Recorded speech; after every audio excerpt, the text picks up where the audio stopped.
morning to all. I am Peter and I am studying 9th standard Arjuna section. Today we want to see structure of neuron. Structure of neuron. இது வந்து 3 basic parts இருக்கு. First one வந்து cytosol. இது வந்து இன்னொன்னு சொல்வாங்க cell body னு சொல்வாங்க. இன்னொன்னு வந்து dendrites. இன்னொன்னு வந்து axon. இந்த மாதிரி 3 parts இருக்கு. அதெல்லாம் பார்ப்போம். First வந்து cytosol. இது வந்து நியூக்ளியஸ்க்கு பக்கத்துல இருக்கும்.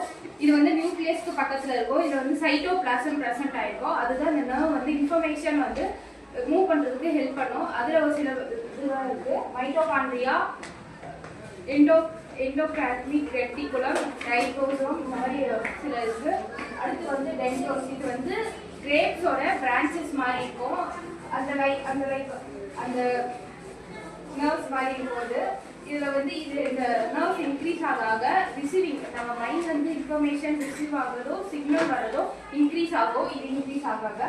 நெக்ஸ்ட் வந்து ஆக்சான். ஆக்சான் வந்து இங்க பிரசன்ட் ஆயிருக்கு. இந்த லுக் லைக் எப்படி இருக்கும்னா ஒரு டியூப் மாதிரி ஒரு குச்சி மாதிரி இருக்கும். இது வந்து சிங்கிள் தான் ஒன்னொன்னா தான் இருக்கும். இது தின்னா இருக்கும், லாங்கா இருக்கும். இது வந்து ஆக்சான்னு சொல்றாங்க. இதை வந்து பிளாஸ்மா மெம்பரேன் ஒன்று ப்ரெசென்ட் ஆயிருக்கு. அது என்னன்னு சொல்லுவாங்கன்னா ஆக்சோலெமான்னு சொல்லுவாங்க. அதே மாதிரி சைட்டோபிளாஸ்மும் ப்ரெசென்ட் ஆயிருக்கு. அது என்னன்னு சொல்லுவாங்கன்னா ஆக்சோபிளாஸ்மான்னு சொல்லுவாங்க. இது வந்து ஸ்ட்ராங்காக வச்சுக்கவும் இது ப்ரொடெக்ட் பண்ணிக்கவும் ஒரு ஷீட் இருக்குல்ல, இது வந்து மெயிலிங் ஷீட். இந்த ரவுண்டாக இருக்குல்ல, இதுக்கு நடுவில் தான் அது இருக்கும். அந்த மெயிலிங் ஷீட் இருக்குது. தேங்க்யூ.